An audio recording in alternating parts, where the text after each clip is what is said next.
नमामि। आज हमारा विषय है आस्तिक एवं नास्तिक। आस्तिक को अंग्रेजी में एथेइस्ट कहा जाता है और नास्तिक को अंग्रेजी में एथेइस्ट कहा जाता है। आस्तिक का मतलब हुआ देयर इज गॉड, जो ईश्वर में विश्वास करने वाले होते हैं। अस्ति प्लस क, जो है उसमें विश्वास करने वाले हैं, मतलब ईश्वर है, कहीं कहीं वेद है, उसमें भी विश्वास करने वाले को आस्तिक कहा गया है। और नास्तिक जो ईश्वर नहीं है, न अस्ति प्लस क, देयर इज नो गॉड, इसमें जो विश्वास करने वाले हैं उसे हम नास्तिक कहते हैं। इसे संक्षेप में कहें तो आस्तिक का मतलब हो गया ईश्वरवादी और नास्तिक का मतलब हो गया अनिश्वरवादी। मतलब ईश्वर में विश्वास नहीं करने वाला नास्तिक अनिश्वरवादी, ईश्वर में विश्वास करने वाला ईश्वरवादी। यहाँ दोनों विश्वास से ही जुड़ा हुआ है, कल्पना से ही जुड़ा हुआ है। अब हम इसे बुद्ध साहित्य में देखते हैं कि बुद्ध साहित्य में इसका वर्णन किस रूप में आता है। तो एक घटना है, जब बुद्ध श्रावस्ती में रुके हुए हैं तब कात्यायन नामक भिक्षु बुद्ध के सामने जाते हैं और पूछते हैं, भगवान साधक की दृष्टि कब सम्यक होती है और कैसे सम्यक होती है। वहां पर बुद्ध का उपदेश आया है कि साधक की दृष्टि लोक समुदय और लोक निरोध दोनों को जब वो जान लेता है और इससे मुक्त होता है, तभी उसकी दृष्टि सम्यक होती है, यथार्थ होती है, और तब वो निर्वाणिक अवस्था को पाता है, तो दृष्टि सम्यक होती है। अब यहाँ हम देखते हैं कि इसका वर्णन संयुक्त निकाय के कच्चान बुद्ध सूत्र में मिलता है और छंद सूत्र में भी मिलता है।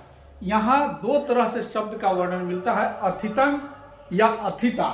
अथितंग और अथिता, उसी तरह से नथितंग और नथिता।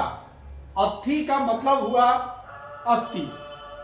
मागधी में, मगही में या बिहार के ज्यादातर क्षेत्रों में आज भी बोला जाता है एथी। एथी है, यहाँ एथी और कुछ नहीं है बल्कि अथी ही है। इसी अथी को हिंदी में या संस्कृत में अस्थि कहते हैं। मतलब जो है में विश्वास करने वाला है, इस सेंस में, आस्तिक सेंस में, उसे यहाँ अथितंग कहा गया। लेकिन बुद्ध का उद्देश्य यहाँ है कि दुख समुदय को जो जान लेता है वो अथितंग है, और जो दुख निरोध को जब जान लेता है वो नथितंग है। इस सेंस में यहाँ आया है। अब इसे हम देखते हैं कि वहाँ वर्णन क्या मिलता है। वहाँ बुद्ध कहते हैं, लोक समुदयं यथा भूतं संपय्याय पश्यतो नथिता न होती। कहने का मतलब कि लोक समुदय को, यहाँ लोक का मतलब हो गया दुख, जो दुख समुदय को यथाभूतन, उसी रूप में, वास्तविक रूप में, संपय्याय, सम्मा रूप से, पय्याय प्रज्ञावान होकर देखता है, तब उसका नथिता भाव नष्ट हो जाता है, नास्तिकता समाप्त हो जाती है। कहने का मतलब वो जान लेता है कि दुख समुदय किस तरह से उत्पन्न हो रहा है, दुख समुदय को देख लेता है। उसी तरह से फिर बुद्ध का वहां उद्देश्य आता है, लोक निरोधन। लोक निरोधन यथा भूतन संपय्याय पश्यतो अथिता न होती।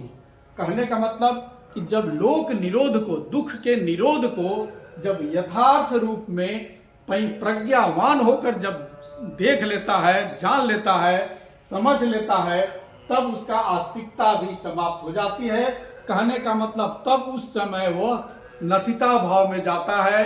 मतलब अब नहीं है, दुख निरोध पूर्णतः हो गया, दुख का पूर्ण रूपेण विनाश हो गया।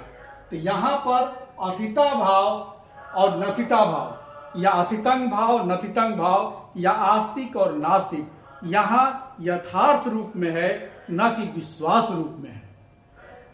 साधु साधु साधु।